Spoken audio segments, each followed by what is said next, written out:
Life में असली स्वाद जगाए MDH चंकी चाट मसाला।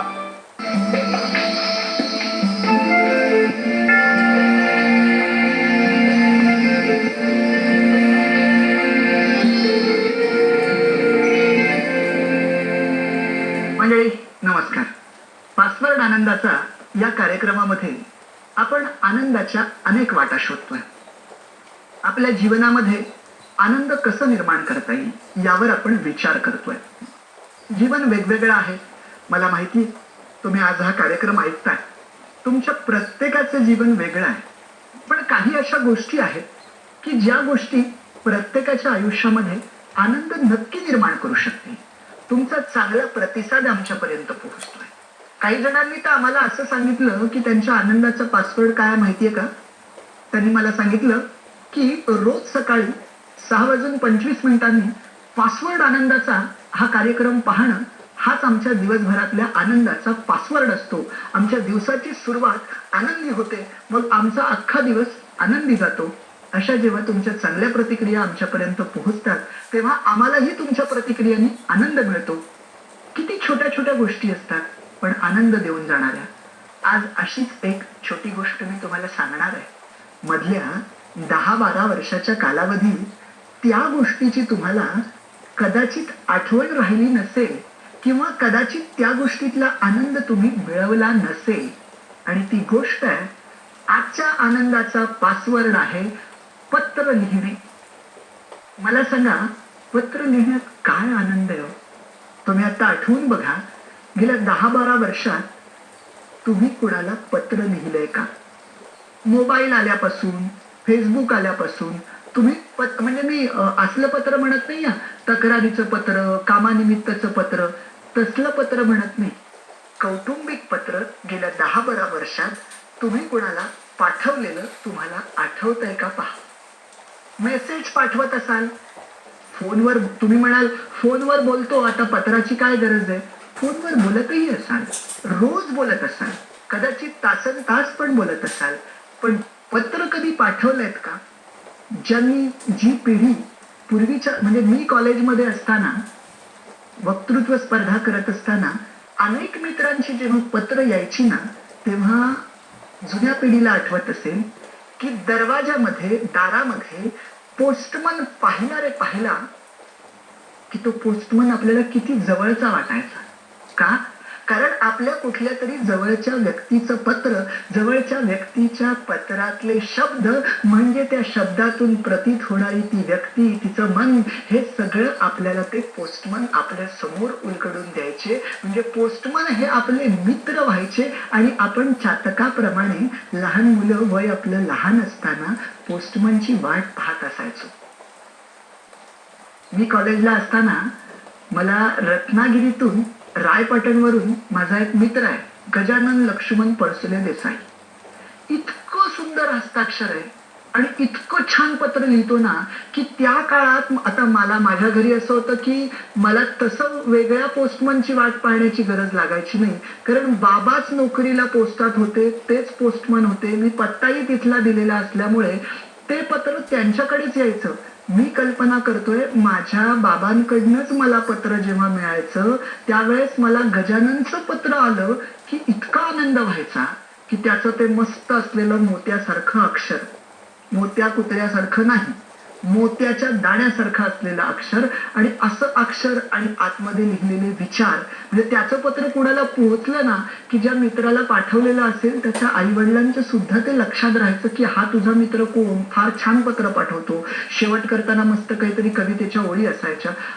असं सगळं हे सगळं व्हायचं. पण मंडळी, आता आपण फोनवर बोलतो, मेसेज पाठवतो, पण मला सांगा, फोनवर आपण जरी तासभर बोललो तरी सुद्धा आपण फोनवर मनातल्या दुसऱ्याबद्दल काय भावना आहेत ते सांगू शकतो का? एखादा आपला मित्र आहे, त्याच्याकडे जे काही काम आहे ते आपण फोनवर सांगू की असं असं आहे, हे कर, मला हे पाहिजे, एवढं बोलणं होतं. आपण फोनवर त्याला असं म्हणू की अरे तू खूप चांगला आहे, तुझ्याबद्दल मला खूप छान वाटतं, या भावना आपण बोलू शकत नाही. आणि आपण जर त्या बोलल्या तर त्याला सुद्धा असं वाटेल की याला अजून काहीतरी आपल्याकडे पाहिजे. कोण बोलू त्याच्याबद्दल आपण तिसऱ्याकडे तटस्थपणे बोलू शकतो की अरे हा चांगला आहे बरं का, त्याचं कौतुक आपण तिसऱ्या व्यक्तीकडे करू शकतो. आणि पत्र हे असं असतं की त्या तिसऱ्या व्यक्तीसारखं आपण त्या भावना त्याच्यामध्ये उतरवत असतो की त्याच्याबद्दल तुम्हाला काय वाटतंय. आणि अशा पद्धतीच्या भावना, बरं फोनला आणि मेसेजला अशी सोय नाहीये की काही वर्षांनी आपण ते वाचू शकतो. मेसेज वाचू शकतो, पण हल्ली मेसेज इनबॉक्स इतका भरलेला असतो की आपण ते डिलीटही करू शकतो आणि मेसेजला मर्यादा आहे. पण पत्र 10 वर्षानंतर 20 वर्षानंतर सुद्धा आपण जेव्हा वाचतो तेव्हा तो काळ आपल्याला आठवतो. आता समजा तुमचं एखाद्या मित्राशी वैर झालं असेल, पण त्याचं 10 वर्षापूर्वीचं तुम्ही पत्र वाचलं तर आत्ताचं तुमचं वैर कमी होण्याला मदत होते. कारण 10 वर्षापूर्वी त्यानं ज्या भावना व्यक्त केलेल्या असतात ते वाचताना तोच आपल्याशी बोलतोय असं वाटतं. भले तो त्या भावना विसरला असेल, पण तुम्ही त्या वाचताना आपल्याला ते सगळं जुनं आठवतं आणि पुन्हा एकोपा साधण्याची संधी त्याच्यातनं निर्माण होते. पूर्वीच्या काळी जेव्हा मुलींची लग्न व्हायची आणि त्या सासरी यायच्या त्यावेळेस माहेर जर लांब असेल तेव्हा तर काय वाहतुकीची साधनं नव्हती, फोन नव्हतं, काहीच नव्हतं. त्या सासूरवाशीण मुलीसाठी पत्र म्हणजे काय ते मला शब्दात सांगता येणार नाही. माझ्या माहेराची वाट मले वाटे मखमल, असे माहेर की जे एखाद्या पाखराला सांगावं. पाखराची म्हणजे असं म्हणतात ना, माहेरचं पाखरू जरी आलं ना, पाखरू, तरी किती बरं वाटतं. मग पत्र जे आलेलं असतं ते पत्र वाचता वाचता ती सासूरवाशीण तिच्या डोळ्यातनं आसवं गळत असायची त्या पत्रावरच. ते पत्र म्हणजे तिची आई असायची, पत्र म्हणजे तिचे बाबा असायचे. इतकं नातं जोडलेलं असायचं. तो तिचा अख्खा दिवस मजेत जायचा. जेव्हा जेव्हा ती नाराज होईल, जेव्हा जेव्हा ती त्या सगळ्या अस्वस्थतेमध्ये असेल तेव्हा तेव्हा ती पत्र काढून वाचत असायची. हा सगळा आनंद पत्रात मिळायचा. आज या सगळ्या आनंदाला आपण मुकलेलो आहोत, एवढं मात्र नक्की आहे. बरं, पत्र अनेक प्रकारची असतात बरं का. प्रेमपत्राबद्दल तर काय बोलावं. आजच्या आमच्या कॉलेजच्या मित्रांना ते म्हणतील कदाचित बरं का, ज्यांना पत्राच्या आनंदाची चव माहित नाहीये, ते म्हणतील असं काही नसतं, मेसेजवर आम्हाला किती भारी बोलता येतं. मेसेजची चव तुम्ही पाहिली आहे, पण प्रेमपत्र जे आहे ते प्रेमपत्र हा जो काही भाग आहे ना, तो भाग न्याराच आहे. एक उदाहरण मी तुम्हाला सांगतो की प्रेमपत्र लिहिण्यात काय प्रतिभा एखाद्याची चालू शकते बघा. मी कोचिंग क्लासेसमध्ये मला वाटते सुरू केले 2000 साली. त्याच वर्षी म्हणजे पहिलंच वर्ष होतं आणि त्या वर्षी नेहमीप्रमाणे 10वीचा क्लास सुटला 12 वाजता आणि 2 मुली क्लासमधल्या थांबल्या आणि थांबून, मला त्या सगळ्या दादाच म्हणतात सगळेच, म्हणजे क्लासमध्ये सर कुणी बोलतच नाही. त्या 2 मुली थांबल्या आणि अशा बोलावं की बोलू नये, सांगावं की सांगू नये अशा अवस्थेत होत्या. मी त्यांची घालमेल लक्षात घेतली. त्यांना काहीतरी सांगायचंय, पण एक म्हणते तू सांग, दुसरी म्हणते तू सांग, आणि त्यांना कळत नव्हतं काय. बरं, मी त्यांना जवळचाही वाटत होतो, मित्रही वाटत होतो, शिक्षकही वाटत होतो, आणि जे सांगायचं ते मला सांगू शकतात. मला ओळखू आलं की यांना काहीतरी सांगायचंय पण यांना सांगता येत नाही, काहीतरी वेगळं असावं. म्हणून मी त्यांचा विश्वास वाढण्यासाठी म्हटलं तुम्ही निसंकोचपणे सांगा. मला तुम्ही दादा म्हणताय ना, मी तुम्हाला भावासारखाच आहे, मी तुम्हाला मित्रासारखाही आहे आणि तुमचा शिक्षकही आहे, आणि क्लास बद्दल मधलं काही सांगायचं असेल ते मला नक्की सांगा.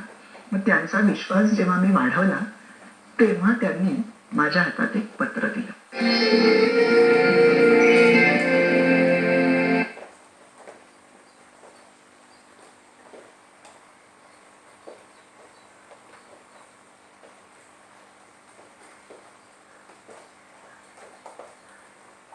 व सातारा तुमच्या स्वप्नातील कॅम्पस.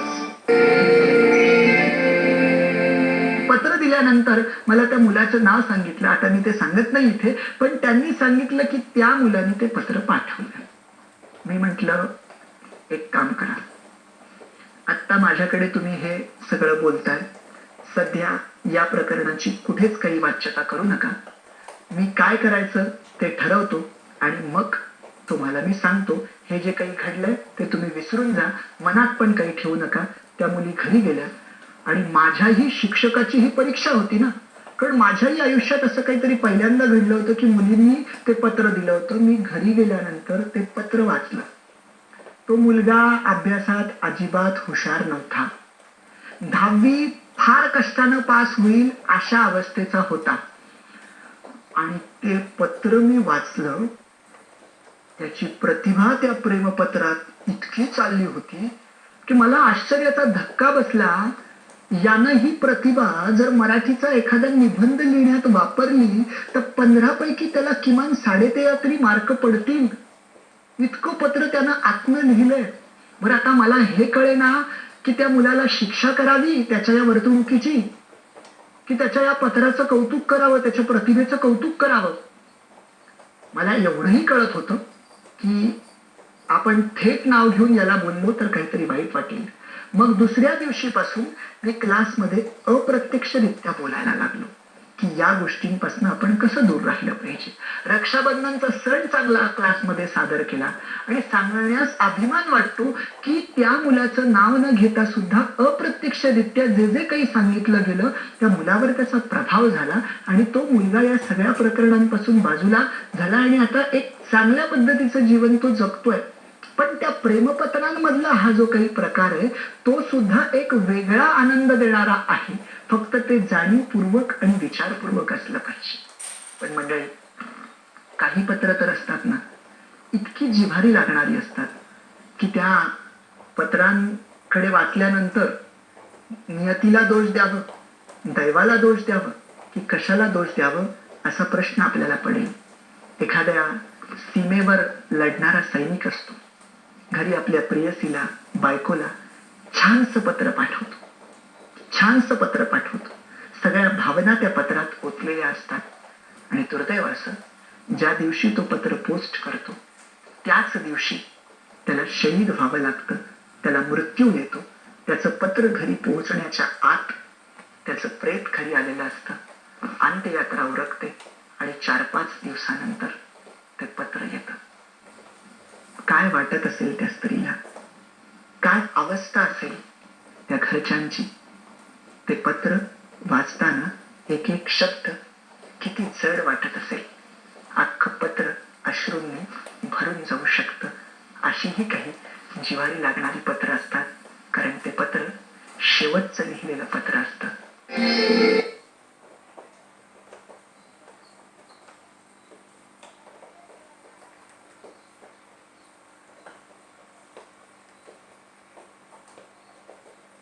कृपा हिअरिंग सर्व्हिसेस पुणे. किती या पत्रांवरची तर तुम्ही गाणी ऐकली असतील की संदेश से आते हैं, हमें तड़पाते हैं, चिट्ठी आती है कि घर कब आओगे, या प्रकारची गाणी, किंवा चिट्ठी आई है वतन से, चिट्ठी आई है, किंवा वतन से मिट्टी आई है. हे या सगळ्या गोष्टी वेगळ्या पद्धतीच्या पत्राची आपल्याला जाणीव करून देतात. पण पत्र कोणत्याही प्रकारचं असो, आनंदाचं असो, दुःखाचं असो, प्रेमाचं असो, चौकशीचं असो, मित्राचं असो, कोणत्याही प्रकारचं जरी पत्र असलं ना तरी ते पत्र आपल्याला वेगळ्या प्रकारचा आनंद देऊन जातं. एवढी गोष्ट मात्र नक्की. माझं म्हणणं असं आहे की बघा, आता सगळ्या घरांमध्ये असं होतं की भावाबद्दल, बायकोबद्दल, आई वडिलांबद्दल आपल्या मनामध्ये आपल्याला चांगल्या भावना असतात, पण आपल्याला त्या व्यक्त करता येत नसतात.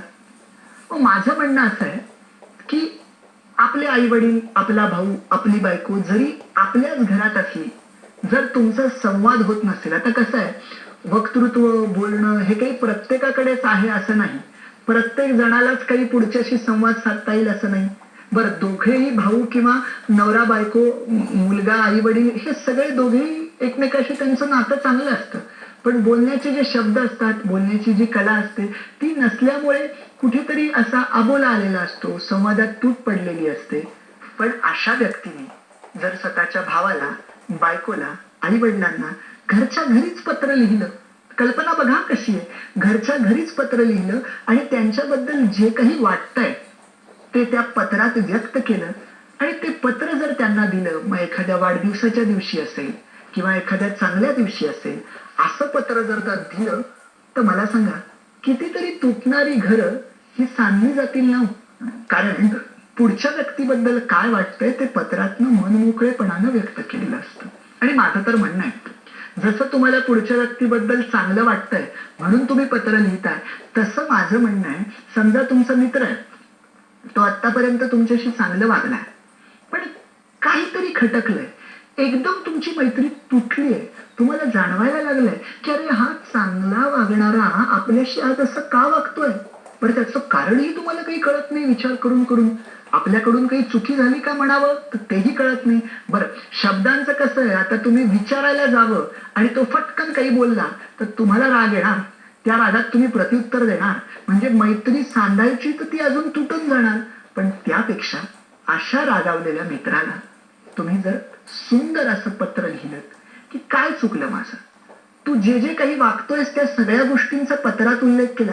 फरक असतो हा, तो तुमच्याशी वाईट वागतोय हे जर तुम्ही त्याच्या तोंडावर डायरेक्ट बोललात ना तर त्याचा अहम दुखावला जातो, त्याला वाईट वाटतं, कारण आजूबाजूचे ऐकत असतात. पण तेच तो वाईट वागतोय हे जर तुम्ही पत्रातून लिहून त्याच्याकडे पाठवलत ना तर त्याला तितकं वाईट वाटत नाही. उलट तो त्या गोष्टींवर विचार करू लागतो की का असं का झालंय. मग कदाचित तो तुम्हाला तसंच उत्तर पाठवू शकेल आणि या दोन पत्रातनं तुमचे एकमेकांमधले जे हेवे दावे आहेत ते एकमेकांमधले हेवे दावे दूर होतील, तुमच्यामध्ये आनंद निर्माण होईल.